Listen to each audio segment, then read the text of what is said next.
Hello everyone, my name is Zakia Nafis, student ID number 2441107, class MNG24P. In this video, I'll be explaining a topic titled Liquidity Risk Management. Liquidity Risk Management. Setiap organisasi, terutama bank dan lembaga keuangan, membutuhkan dana yang cukup untuk menjalankan aktivitas operasionalnya. Walaupun suatu perusahaan memiliki aset yang besar dan keuntungan yang lebih tinggi, perusahaan tetap dapat mengalami masalah jika tidak memiliki kas atau dana yang cukup untuk memenuhi kewajiban jangka pendeknya. Kondisi inilah yang menjadi fokus dalam liquidity risk management atau manajemen risiko likuiditas. Pertanyaannya, bayangkan sebuah bank memiliki aset sebesar 100 triliun. Namun, sebagian besar aset tersebut berupa kredit jangka panjang. Jika banyak nasabah menarik uang secara bersamaan, bank tidak memiliki kas yang cukup untuk membayar. Apakah bank tersebut sehat? Jawabannya belum tentu, karena selain solvabilitas, bank juga harus menjaga likuiditasnya. Apa sih itu likuiditas? Likuiditas adalah sebuah kemampuan suatu perusahaan atau lembaga keuangan yang dimana memenuhi untuk kewajiban keuangannya itu harus tepat waktu tanpa mengalami kerugian yang signifikan. Dengan kata lain, likuiditas itu menunjukkan bahwa kemampuan perusahaan itu menyediakan uang tunai ketika nantinya dibutuhkan. Contoh likuiditas, aset yang sangat liquid, seperti uang tunai, saldo rekening bank, deposito jangka pendek, serta surat berharga yang mudah dijual. Aset yang kurang liquid itu seperti tanah, bangunan, mesin produksi, dan investasi jangka panjang.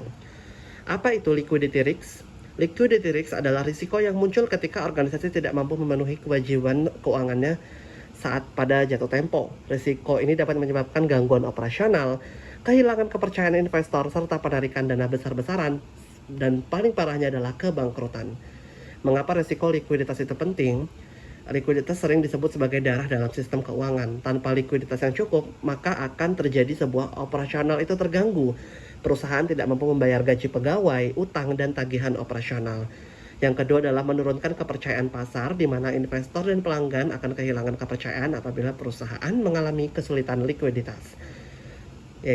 Selanjutnya itu dapat menyebabkan kebangkrutan.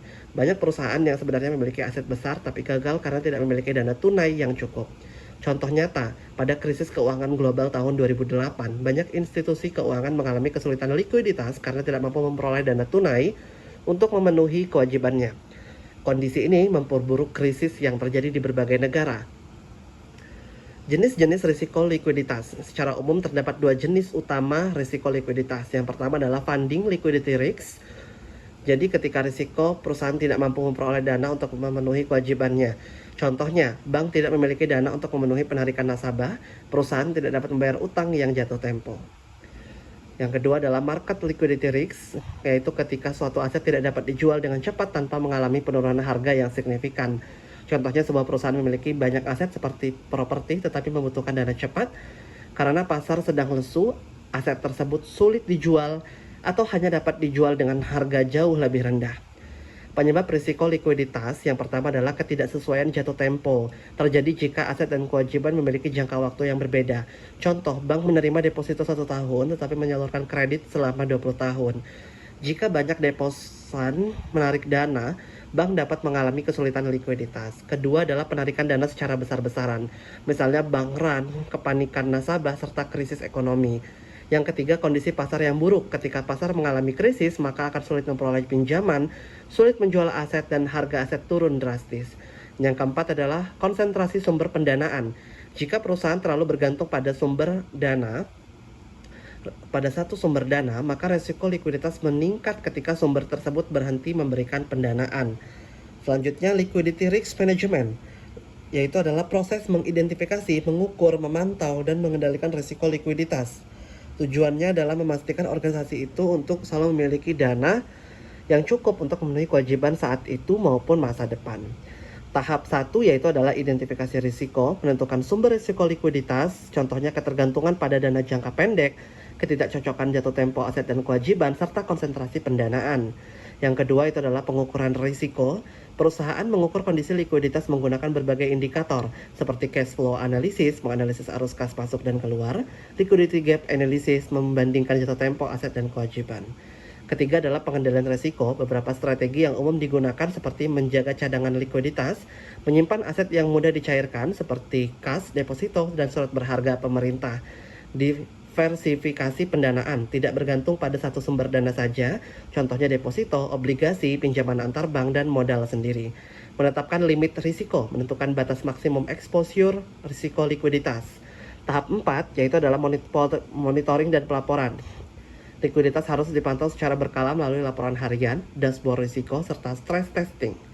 Pengukuran risiko likuiditas pada bank.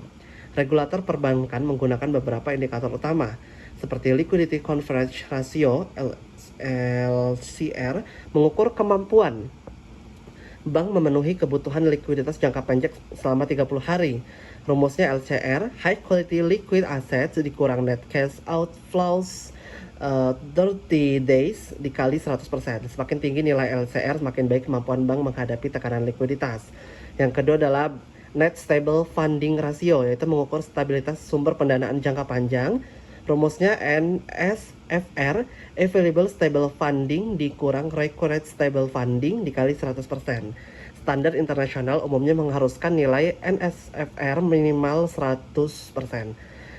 Selanjutnya adalah stress testing dalam manajemen likuiditas, yaitu digunakan untuk mensimulasikan kondisi ekstrim, contohnya seperti 30% nasabah menarik dana secara bersamaan, krisis ekonomi nasional, penurunan peningkatan kredit perusahaan.